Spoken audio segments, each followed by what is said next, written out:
Hey guys, Sandro here from Carcraft Auto Detailing in Melbourne. Today's video is a look at how to measure the existing paint on your car using a paint thickness gauge, which can then allow you to assess how far you can safely polish or correct that car's paint based on how much clear coat you have to work with. But it can also help you to identify any problem or repaired areas that will need to be addressed differently.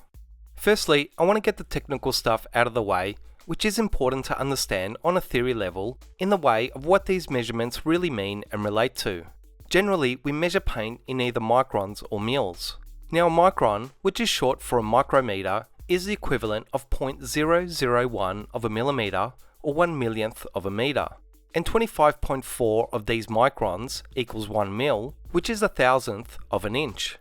And a mil shouldn't be mistaken for a millimeter, which are two separate measurements.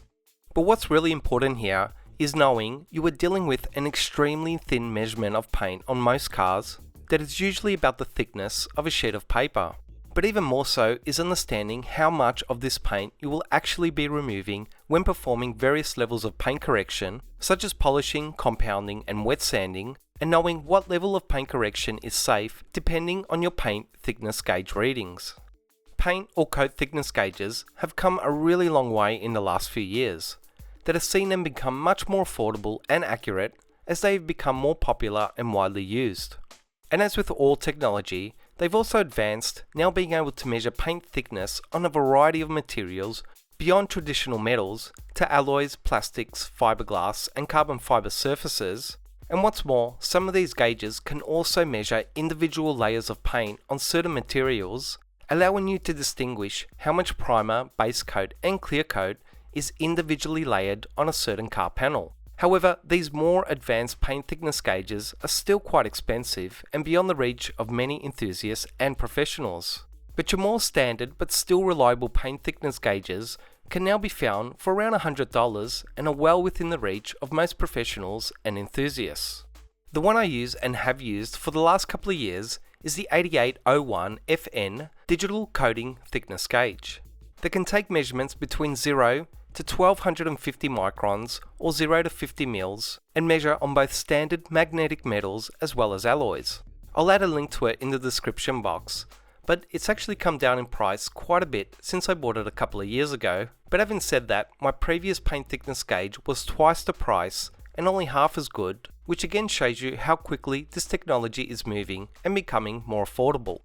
What I like about this gauge is the ease of use and no fuss usability that basically sees you place it on a panel you want to measure, which turns it on automatically and gives you an instant reading, and also displays whether you're measuring a magnetic metal such as steel or a non-magnetic metal such as alloy. You can also switch between microns and mils with the press of a button, and it automatically stores the last 10 measurements you took, which is again so simple to access and handy if you want to record these readings for yourself or your customers to work out an average paint thickness of a particular vehicle. But what's even more so impressive is that this relatively affordable paint thickness gauge has given me identical readings when used side by side with far more expensive paint thickness gauges that were almost 10 times its price, and yet it was far easier, quicker and less complicated to use.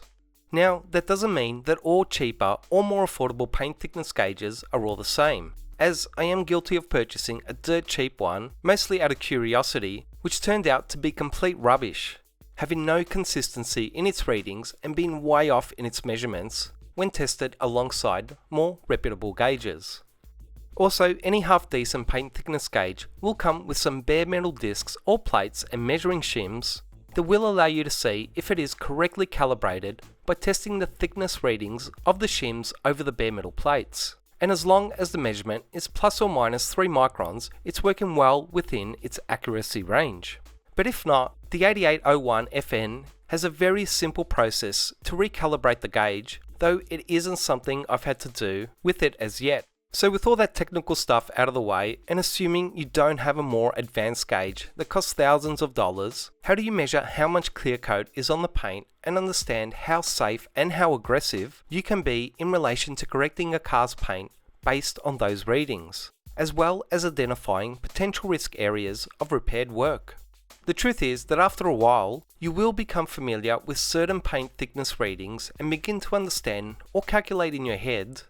what's a good and safe thickness of paint to work with, as opposed to a thin measurement of paint that could potentially lead to the devastating result of burning through the clear. So for example, I know that most new cars, in my experience, have a paint thickness between 4 and 6 mils, or 100 to 150 microns, which in general is a safe overall thickness of paint to work with, whether I'm just doing some light polishing or slightly heavier compounding and correction. However, it's not uncommon at all to come across new cars with far thinner paint, such as 3 mils or 75 microns, which is common for many Mazdas and newer Japanese cars in general, though I would find it strange to get such a low reading on a brand new German or European car. The same applies to the range of readings that you're getting on a particular vehicle. Overall, there shouldn't be a massive variance in the readings of a car's paint thickness, as if you're getting paint measurements that are as low as 2 to 3 mils on certain panels and then as high as 8 or 9 mils on other panels, chances are that it's not all original paint you're working with, which means you should tread a little more lightly, as you never know how repaired panels will react to paint correction in comparison to original factory paint, which is more consistent and usually, though not always, better quality. And if by chance you come across a section of a panel that has given you extremely high readings, such as 30 to 50 mils or 1000 microns or more, chances are that that panel has been repaired with lots of filler behind the paint, which you should once again proceed with caution when correcting the paint over that section. On a side note, a paint thickness gauge is a fantastic tool when you're purchasing a used vehicle, as I've used mine so many times to quickly see if the paint is truly original and if the body has had any repairs. As like I said, once you get a bit of experience with it, you'll easily be able to identify original paint and body panel measurements versus repairs and resprays. But perhaps the most important thing to learn and become familiar with is trying to estimate how much clear coat is on the actual overall thickness of your paint measurements. Most cars today will have a primer coat followed by a base color coat and then a final clear coat on top. And when you're polishing or compounding paint, it's really that top layer of clear coat that you're interested in knowing the thickness of, as once you correct the paint beyond that top layer of clear or burn through it, it really doesn't matter how much primer or base coat is left, as the paint will both fail and look terrible without that top protective layer of clear coat. Firstly, it's important to understand that almost without exception, the clear coat is always the thickest layer of paint when a car is painted. So whatever readings and measurements you're getting on a panel, the majority of that measurement will almost always be the clear coat, which is obviously a good thing. But as all cars are painted a little differently by the various manufacturers, the actual percentage of clear coat versus base and primer coats is always going to vary slightly. But even more so important for used cars is the possibility that the clear coat has already been polished, compounded, or even sanded in the past. So that percentage of clear coat now becomes far less than it was originally. And the same applies to cars that have had their clear coat faded and worn away by the environmental elements and a lack of protection and care for that paint. On average, if you measure the thickness of the paint in the door jamb areas of a vehicle, it'll be much thinner than the rest of the paint, as car manufacturers will only apply the bare minimum of paint in the door jamb areas, which are obviously not subjected to the same abuse as the external panels, and therefore they can get away with less paint and clear coat in those door jambs. In my experience, it's rare for door jambs to have more than a mil or two at best of clear coat applied, and on average the overall paint thickness of a vehicle will be a good 2 mils or so thicker on the external panel in comparison to the door jambs. So for example, if I measure the door jambs of a car at 75 microns and the external panels at about 150 microns, that would roughly tell me that the external paint has a good 100 microns or so of clear coat on it out of that 150 micron measurement, and a good amount of clear to work with. Whereas if I measured the door jambs, once again at 75 microns, but found the external paint was only 100 microns, that would tell me that I probably have less than 50 microns of clear left on that external paint, which would limit the amount of paint correction I could undertake as not to potentially burn through that paint. You should also take lots of measurements and base your results on an average reading of those multiple measurements. And make sure you are measuring on clear bare paint, as a layer of dirt and certain thicker fillers can hugely alter the readings and lead you to believe that there is a lot more paint than there truly is. When it comes to predicting how much paint or clear coat you are actually removing when correcting the paint, it's truly a hard thing to pinpoint. The truth is that there is just too many factors to consider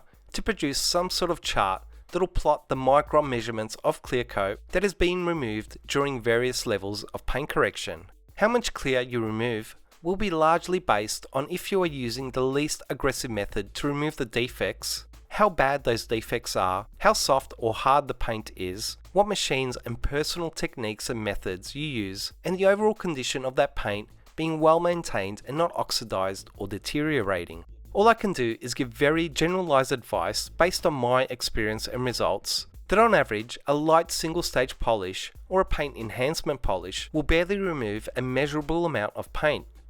So you shouldn't find any real difference in measuring the paint before and after completing a light polish of it. A two-stage polish or light correction of the paint is again not an overly aggressive process in my experience if you do work in a less aggressive manner. And although you should be able to measure a loss in the clear coat thickness, it will be on average just a fraction of a mil or a few microns in what I remove or perform in this process in general.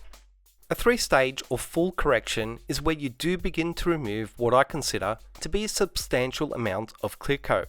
Every paint job and defect is different,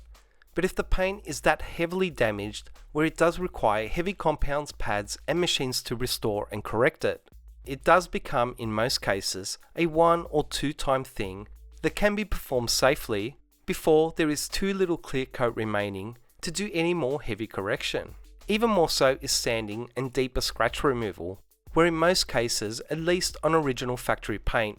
wet sanding defects out should really be a one-time thing on that particular area. Hopefully you can see what an important tool a paint thickness gauge really is for professional detailers and enthusiasts who do more involved paint correction. But honestly, if you're not intending to do heavy high-end correction work or scratch removal, it may not be the best use of your money. In any case, I do hope you found this video interesting and informative. Please like, comment and subscribe to show your support to this channel. Thanks for watching and I'll see you in the next video.